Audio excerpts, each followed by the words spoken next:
Okay. Step 16. We're going to be on the front of the SMU. We're going to remove the lower front panel of the SMU in order to access the connection for the condensate hose. We're going to use the multi-tool provided in the bag to loosen the front panel latches and then gently remove the panel.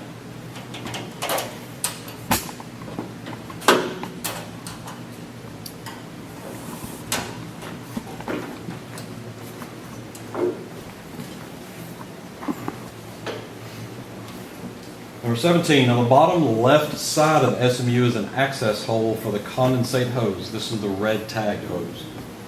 We're going to push the hose through this hole and unscrew the cap on the left side of the drain manifold. We're going to ensure the O-ring on the manifold fitting is in place and then connect the hose to the condensate outlet on the chamber drain manifold. We're going to hand tighten the nut and then tighten 45 degrees maximum using the multi-tool. If the O-ring is missing, there are spare O-rings in the sterilizer accessory bag. All right, I'm going to grab the red condensate hose and go ahead and prep the other ones for installation. They're all tagged, so we're going to install the red one first. So we're going to insert it through the hole John was talking about. Check for the O-ring, line it up as best you can,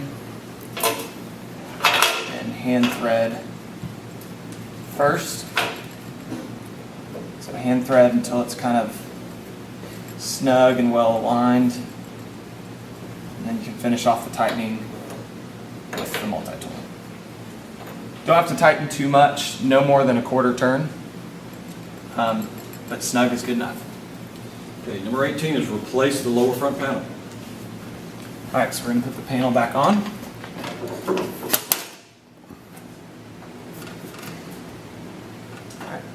Number 19, on the water recovery system, unscrew the bulkhead cap that's labeled condensate from sterilizer in and verify that the O-ring on the bulkhead fitting is in place. We're going to attach the red tagged condensate hose.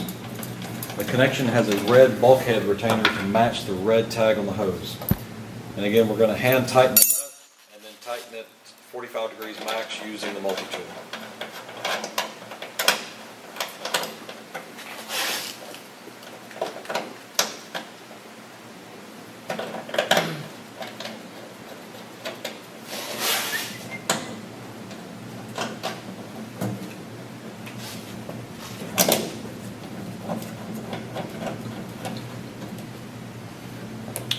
So after your hand tight, snug it off with the multi-tool. Okay, step number 20, on the back of the SMU, unscrew the bulkhead cap for the vacuum exhaust to water recovery system out.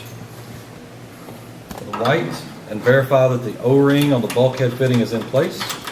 Attach the white vacuum exhaust hose. The connection has a white bulkhead retainer to match the white tag on the hose.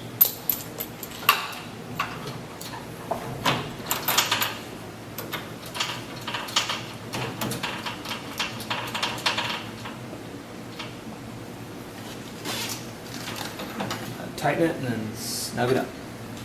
On the water recovery system, this is step number 21. Unscrew the bulkhead cap for the vacuum exhaust from sterilizer in, which is the white retainer, and verify that the bulkhead fitting O-ring is in place. Attach the white tag vacuum exhaust hose. The connection has a white bulkhead retainer to match the white tag on the hose.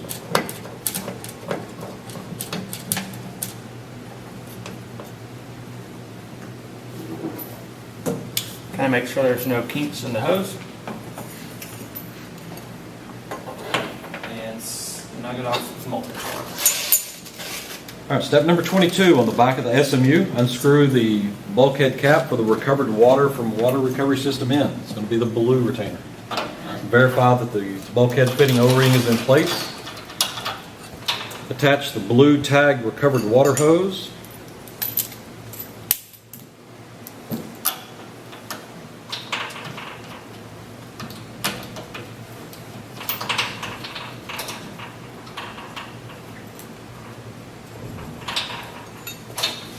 snug it off with the wrench. On the water recovery system, unscrew the bulkhead cap for the recovered water sterilizer out, which is the one with the blue retainer. Verify that the bulkhead fitting O-ring is in place and attach the blue tag recovery water hose. These connections both have blue bulkhead retainers to match the blue tag on the hose.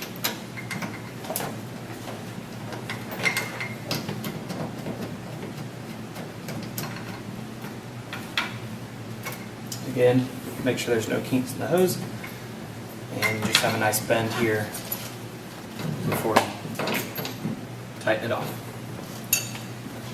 Alright, so we're connected with the hoses. Okay, step number 24 is unscrew the SMU power cord receptacle from its holder in the back of the SMU and set it to the side. Do not connect this receptacle to a power source yet. Alright, so I'm going to unscrew this out of the end cap. I'm just going to set it to the side for now. All right, step number 25, remove the water recovery system power cord receptacle from its holder in the end cap and connect the receptacle into the main power plug on the water recovery system. Just going to screw this little collar out of the cap in the end cap. I'm going to come over here to the water recovery system. Screw the cap here. You'll notice there's two little notches here that kind of line up with the power in connection. And you just spin the collar until it locks in place. Okay, step 26, ensure all three manual valves on the back of the SMU are closed firmly. There's a jacket vent valve, there's a chamber vent valve, and a jacket drain valve.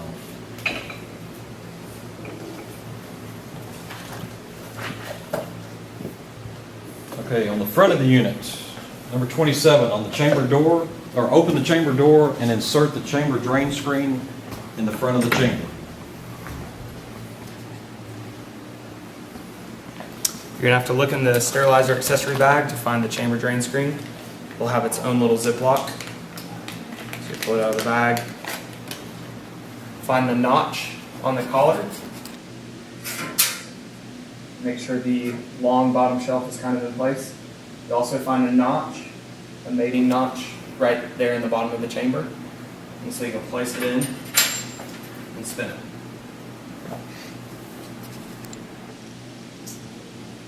Okay, number 28, connect a high temperature drain hose to the drain connection on the back of the SMU.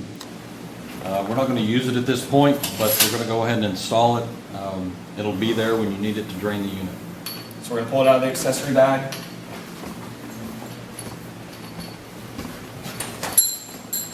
And we're going to go ahead and connect it to the jacket drain hose connection.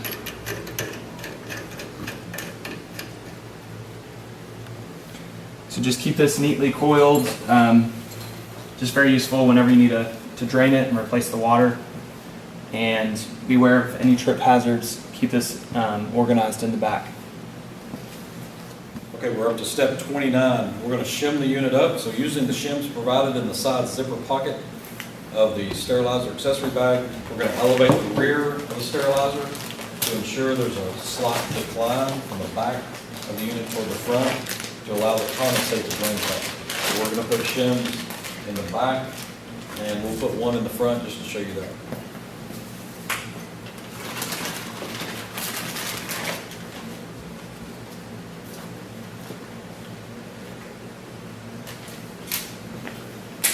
Let's do the front first.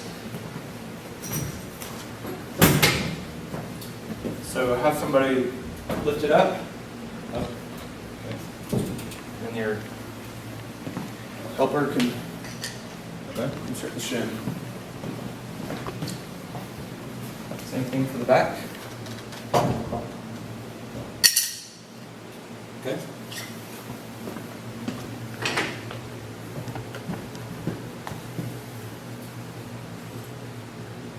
Okay.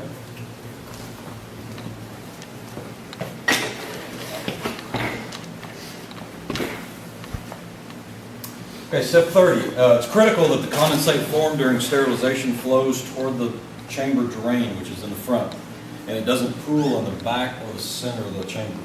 To test for the proper angle, we're going to pour a cup of water in the back of the chamber and ensure that it flows to the chamber drain, which is here. A slope of about 1.5 degrees is a good target that this cup test should show it. I'm going to remove the long shelf just so we can see the water flow. You're going to want to reach to the back and just pour the water. And you should have a nice steady flow to the front. All right, that looks good.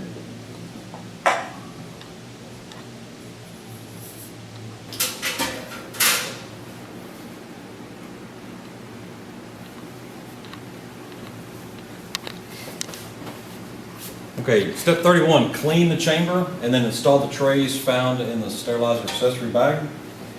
As David does that, one of the cautions is do not allow sand, chemicals, or other debris to flow down the chamber drain into the water recovery system. This could contaminate the water and damage the components in the water recovery system.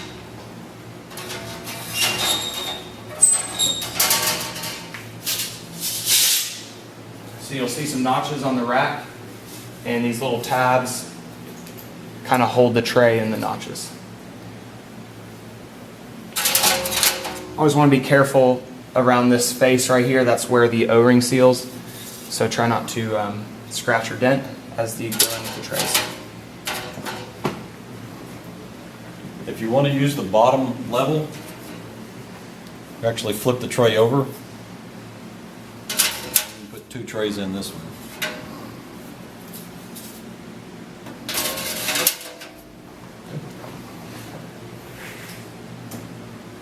Okay, we close the door. Step 32, ensure that the power switches for the sterilizer and the water recovery system are in the off position. So the sterilizer is in the off position, and the water recovery system is off. Okay, step 33, connect the sterilizer power receptacle to a de-energized incoming power source to ensure a surge-free installation. And then we're going to turn on the incoming power.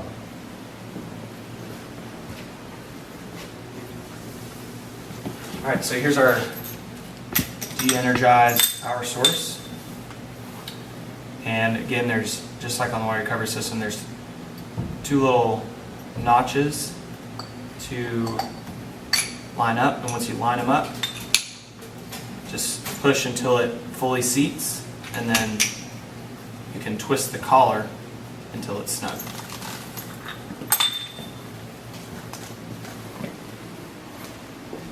Okay, step 34 is with the water softener. We're going to start putting water in the water recovery system. So step 34 is if a pressurized portable water source is available, connect a water supply to the inlet of the water softener. We're going to flush the water softener until you see clear water before connecting to the water recovery system. In our case, we've used this, we know it's clear.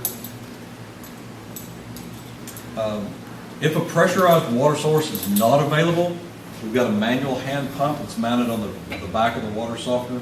You can use that to pump potable water from a bucket or a jerry can into the water recovery system. Okay, so if you're using the manual